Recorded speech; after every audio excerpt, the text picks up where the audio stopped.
मी नुसतं म्हटलं मी पंढरीच्या वारीला जाणार. मी नुसतं म्हटलं मी पंढरीच्या वारीला जाणार. पांडुरंगाशी चार गुजगोष्टी करणार. दुःख वाळवंट इंद्रायणीत भिजवणार आणि सुखाच्या रिंगणात बहार हरपून फिरणार. तर केवढा हा कांगावा, केवढा हा कांगावा घरातल्या विठोबाने केला. कमरेवर हात ठेवून म्हणाला, मुलांचे काय, माझा डब्बा कोण देणार? आईशी बोललीस, काय जबाबदारीची जाणीव आहे? नुसता माझ्या नावाने मुक्तघोष केला, कारण मी नुसतं म्हटलं मी पंढरीच्या वारीला जाणार. सासूबाईंनी तर पार आवडीचं मौनच घेतलं. टाळ चिपळ्यांच्या आवाजाने अख्खं स्वयंपाकघर दुमदुमलं, कारण मी नुसतं म्हटलं मी पंढरीच्या वारीला जाणार. छोटी मुक्ताई तर वाट अडवूनच उभी राहिली. मोठ्या जणीनं व्याकुळ नजर दिली. आईच्या टाहोंचा एकच गजर झाला, मी नुसतं म्हटलं मी पंढरीच्या वारीला जाणार. दारातली तुळस थरथरली म्हणाली, अगं मला पाणी कोण घालणार? कपडे वाळत घालताना मन कोण मोकळं करणार?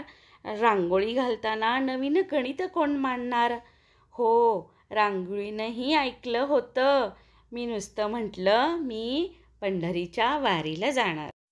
ती दारातूनच म्हणाली, रांगोळी दारातूनच म्हणाली, तू थांब इथेच, नको करूस वारी. अगं हीच तुझी पंढरी भरला संसार घरी. हीच तुझी पंढरी भरला संसार घरी. पांडुरंगा हृदयी जन्मोजन्मी सलगी माझी. पांडुरंगा हृदयी जन्मोजन्मी सलगी माझी. कळवीन त्याला सुखदुःख तुझी.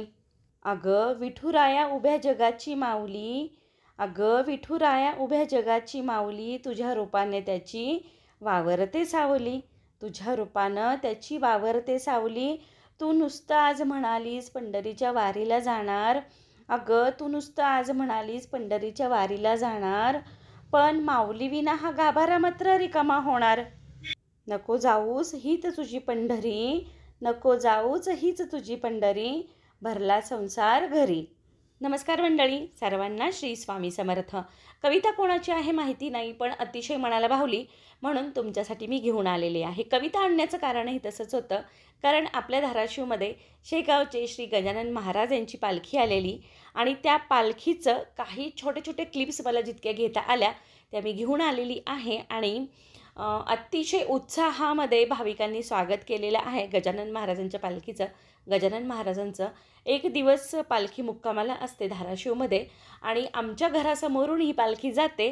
त्यावेळी आम्ही दर्शन घेतलं आणि यथाशक्ती आपल्याला जे काही देता येईल ते आपण दान केलेलं आहे. आणि त्याचसोबत मस्त असे काही वारकरी यांच्यासोबत टाळ मृदंग जे काही क्लिप घेतलेले आहेत आणि 4 पावलं चाललेलं देखील आहेत.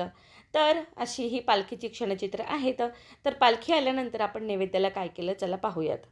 तर आज आपण नैवेद्यासाठी आखाड तळलेला आहे. आखाड तळणे म्हणजे आषाढ महिना चालू झाला की आखाड तळला जातो. आखाड हा आषाढ महिन्यामध्ये किमान 3दा तरी तळावा अशी प्रथा आहे आणि तळल्यानंतर तो आखाड 5 घरी तरी वाटावा असं देखील म्हटलं जातं. तर त्यासाठी काय केलं मी, 1 वाटी गूळ आणि त्यामध्ये 1 वाटी पाणी घालून ते उकळून घेतलेलं आहे, थंड करायला ठेवलेलं आहे. नंतर 2 वाटी गव्हाचं पीठ, त्यामध्ये 2 चमचे बेसन, भाजलेल्या बडीशोपची पूड, वेलायची पूड आणि थोडंसं मीठ घातलेलं आहे आणि त्यामध्ये 2 ते 3 चमचे साजूक तूप चांगलं कढवून घातलेलं आहे. नंतर ते सुरुवातीला चमच्याने मिक्स केलं, कारण गरम आहे तूप म्हणून, आणि नंतर हाताने छान मिक्स करून घेतलेलं आहे. आणि त्यामध्ये आपण गुळवणी घालणार आहे. आपण जे गुळाचं पाणी केलेलं आहे, पण घालते वेळीस ती गुळवणी थंडच असावी. गरम गुळवणीमध्ये तिंबू नका पीठ, नाहीतर मग वातड होतात जो काही आपण पदार्थ करणार आहोत तो. तर त्यानंतर मस्त छान पीठ आणि तूप चोळून घेतलं आणि त्यामध्ये थंड झालेली गुळवणी घालून घेतलेली आहे आणि मस्त असा त्याचा गोळा तिंबून ठेवलेला आहे. आपल्याला फक्त अर्धा तास जरी आपण तिंबून ठेवला तरीही ह्याच्या कापण्या छान होतात. आता ह्याच्या गुळाच्या कापण्या म्हटल्या जातात आमच्या ग्रामीण भागामध्ये. कापण्या अतिशय खुसखुशीत होतात तुपाचं मोहन घातल्यामुळे. त्याचसोबत त्यामध्ये आपण थोडंसं बेसन देखील घातलेलं आहे. पूर्वी आम्ही जेव्हा करायचो म्हणजे तेव्हा आम्ही बेसन वापरत नव्हतो, फक्त गव्हाच्या पिठाचं करायचो बरं का. त्यामुळे थोड्याशा पातळ व्हायच्या, पण आता आम्ही बेसन घालायला सुरुवात केल्यापासून छान खुसखुशीत होतात. आणि अर्ध्या तासानंतर असा आपल्याला पोळपाटाला थोडंसं तेल लावून घ्यायचं आहे आणि त्याची पोळी लाटून घ्यायची आहे. जास्त जाड नाही किंवा जास्त पातळ नाही. आणि लाटते वेळेस त्यावरती आपल्याला खसखस घालायची आहे आणि खसखस घातल्यानंतर बेलण्याने छान त्याला प्रेस करायचं आहे आणि त्रिकोणी आकारामध्ये कट करणार आहोत. कापण्या नेहमी त्रिकोणी आकारातच असतात आमच्या ग्रामीण भागात तरी. किमान जर तुम्हाला आणखीन स्क्वेअर शेप किंवा गोल शेप हवा असेल तर छोट्या वाटीने तुम्ही तो करू शकतात. आजकाल शेपर पण मिळतात मॉलमध्ये वगैरे, ते शेपर असतील तर त्यांनी देखील करू शकतो. पण शक्यतो कापण्या ह्या अशा त्रिकोणी छान दिसतात. सर्व कापण्या आपण ताटामध्ये काढून घेणार आहोत करून, म्हणजे कट करून, आणि नंतर मग तळून घेणार आहोत. कडकडीत तेल गरम करायचं आहे आणि मंद गॅसच्या फ्लेमवरती आपल्याला सर्व कापण्या तळायच्या आहेत. म्हणजे गॅसची फ्लेम जर मोठी असेल तर गुळाचा पदार्थ आहे, पटकन लाल होऊ शकतो. म्हणून कडकडीत तेल करून घ्यायचं आणि गॅसची फ्लेम नंतर मीडियम करायची किंवा मंद करायची आहे. म्हणजे आतपर्यंत खुसखुशीत अशा कापण्या तळल्या जातात. सर्व कापण्या आपण तळून घेतलेल्या आहेत. मस्त असा घरघात घमघमाट सुटला होता, कारण बडीशोप, वेलची पावडर हे सर्व पदार्थ आणि त्यात गुळाचं कॉम्बिनेशन अतिशय भारी लागतं, भन्नाट लागतं. त्यामुळे हा पदार्थ आपल्या किचनमध्ये, आपल्या घरामध्ये नक्की करून बघा.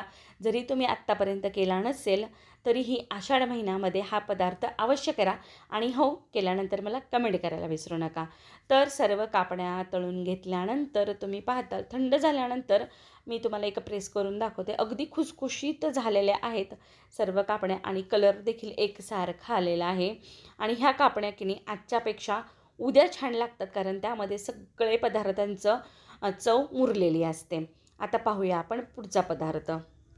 इथे 2 वाटी गव्हाचं पीठ घेतलं, अर्ध वाटी रवा घेतलेला आहे, त्यामध्ये 1 चमचा मीठ घातलं, चवीनुसार घालायचं आहे. नंतर हिरवी मिरची, धणे, जिरे आणि भरपूर लसूण याचं जाडसर वाटण केलं, हळद घातली, थोडंसं लाल तिखट घातलं, ओवा हातावर कुस्करून घातला म्हणजे त्याची चव आणि वास छान येतो म्हणून.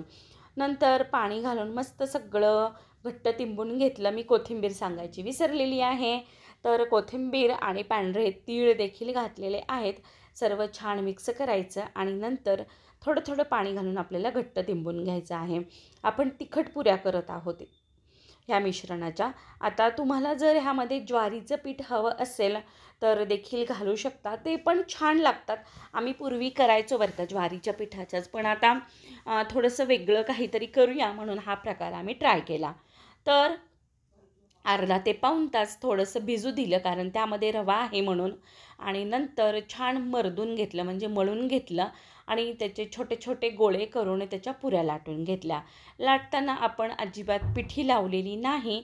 पिठी जर लावली तर तेलामध्ये जेव्हा आपण सोडूत ना तर ते पीठ लवकर करपतं आणि तेल देखील खराब होतं, म्हणजे तेलामध्ये ते सुट्ट होतं पीठ. ह्या एवढ्या आपल्याला गोळ्या करायच्या आहेत आणि मस्त तेल लावूनच लाटलेल्या आहेत. आणि आता माझ्या मदतीला होत्या माझ्या नणंदबाई म्हणून एकीने लाटल्या आणि मी तळून घेतलेल्या आहेत. जसं जसं लाटत होत्या तसं तसं मी तळत होते. आणि जर एकटीला करायच्या असतील तर एक 10-15 पुऱ्या लाटून घ्यायच्या, नंतर ते थांबवायचं आणि मग तेल गरम करून तेवढ्या पुऱ्या तळून घ्यायच्या. असं करण्याने पुऱ्या एकदम छान अशा फुलतात. आणि जास्त वेळ जर आपण लाटून ठेवलं, आपण कापण्या लाटून ठेवू शकतो तितक्या, पण पुऱ्या नाही लाटून ठेवू शकत, कारण त्या चिकटू पण शकतात ना. तर मस्त अशा टमटमीत फुगलेल्या आहेत पुऱ्या. आणि हा वेगळा प्रकार आहे आणि वेगळ्या चवीचा झाला, कारण ह्यामध्ये आपण रवा वापरलेला आहे. त्यामुळे आपल्या आषाढ महिन्यामध्ये आखाड्यामध्ये नक्की करून बघा. तर आपण पुढचा पदार्थ केलेला आहे. 1 भाग गव्हाचं पीठ, 1 भाग ज्वारीचं पीठ आणि 1 भाग बेसन घेतलेलं आहे. त्यामध्ये चवीनुसार मीठ घातलं आणि छान सगळं मिक्स करून घेतलं. नंतर हळद घातली 1 चमचा आणि त्यामध्ये लसूण, जिरे, ओवा, धणे आणि हिरवी मिरची, भरपूर कोथिंबीर वाटताना देखील घातलेली आहे. सगळं छान मिक्स केलं आणि मी वरून देखील थोडीशी कोथिंबीर घातलेली आहे, कारण चव पण छान लागते आणि परत दिसायला देखील छान दिसतं. आणि थोडं थोडं पाणी घालून आपण सर्व मिश्रणाचा घट्ट गोळा तिंबून घेणार आहोत. आपल्याला हा गोळा थोडंसं घट्ट करायचा आहे. म्हणजे नॉर्मली जे धपाटे करतात त्यासाठी थोडंसं पीठ सैलसर असतं, पण हा थोडासा घट्ट तिंबूयात, म्हणजे ते जसं जसं भिजेल ना तसं तसं तो सैल होत जातो. आणि आपल्याला अर्धा तास भिजवायचा आहे, म्हणजे त्यामध्ये जे आपण मसाले वापरलेले आहेत ते मसाले छान मुरण्यासाठी सर्व गोळे मी एकदाच तिंबून घेतले आणि अर्धा तास भिजू दिले होते बरं का. आणि कपडा घेतला, कपड्याला पाणी लावलं, त्यामध्ये मिडियम आकाराचा गोळा घेऊन ह्या पद्धतीने थापून घेतलेला आहे. आपल्या आवडीप्रमाणे आपण लहान मोठे थापू शकतो. आणि जर तुम्हाला ह्यावेळी पांढरे तीळ लावायचे असतील तर देखील तुम्ही वरून पांढरे तीळ भुरभुरू शकता आणि त्याला थोडंसं प्रेस करू शकतात. छान एकसारखं आपल्याला हे धपाटं थापून घ्यायचं आहे. आणि ह्यामध्ये जर आपण गव्हाचं पीठ जास्त वापरलं तर आपण हा धपाटा किंवा हा पदार्थ लाटू देखील शकतो. आपल्या आवडीप्रमाणे आहे पिठाचं प्रमाण कमी जास्त करणे. नंतर तोपर्यंत मी तवा गरम करायला ठेवला होता आणि छान आपण तव्यावरती शेकून घेणार आहोत. आणि मस्त तेल किंवा बटर किंवा ताजं जर लोणी असेल त्यासोबत तर हे धपाटं अगदी भन्नाट लागतं. आमच्याकडे एक वेगळा पदार्थ करतात ह्या धपाट्यासोबत, सांगते मी पुढे. तर मस्त असे सर्व धपाटे आपण थापून नंतर भाजून घेतलेले आहेत. पातळसर असा थापलेला आहे बरं का धपाटा. आणि तुम्हाला जर त्यामध्ये होल देखील करायचे असतील तर करू शकतात, म्हणजे तेल आतपर्यंत मुरलं जातं. किंवा नुसते अशी बोटं जरी उमटवायची असतील तर ते देखील करू शकतात. आणि मंद आचेवर भाजून घ्यायचा आहे बरं का. आणि टाकताना पण व्यवस्थित टाकायचा, म्हणजे कपडा व्यवस्थित निघतो. तुम्ही पाणी जर छान मारलं असेल ना तर तो धपाटा व्यवस्थितच निघतो. मस्त असे सगळे धपाटे आपण भाजून घेतलेले आहेत. तुम्ही पाहताल पातळ केलेले आहेत बरं का, जाड करायचं नाही. जाड केला की मग त्याची चव वेगळी लागते. आमच्या भागामध्ये हे धपाटे पातळच केले जातात, कारण मराठवाड्यामध्ये बरेचसे प्रकार वेगवेगळे आहेत बरं का. मी तुमच्यासाठी घेऊन येत असते नेहमीच मराठवाड्यातले प्रकार. चला आपण आता ताट भरूया. तर घट्टसर असं दही आहे बरं का, त्याचसोबत आहेत आपल्या टम्म फुगलेल्या पुऱ्या आणि कापण्या आणि आपलं भाजलेलं धपाटं. तर आम्ही धपाट्यासोबत तुरीच्या डाळीचं वरण खातो. आमच्याकडे तुरीच्या डाळीच्या वरणासोबतच धपाटं खाल्लं जातं. तर हा आपला आखाड तळलेला आहे. तर कसे वाटले सगळे मेनू कमेंट करून नक्की सांगा. आणि तुमच्याकडे आखाड तळताना काय काय केलं जातं हे देखील कमेंट करून सांगायला विसरू नका. व्हिडिओ पाहिल्याबद्दल खूप खूप मनापासून धन्यवाद. मनापासून कृतज्ञता. परत भेटू नवीन व्हिडिओमध्ये. तोपर्यंत सगळ्यांना श्री स्वामी समर्थ.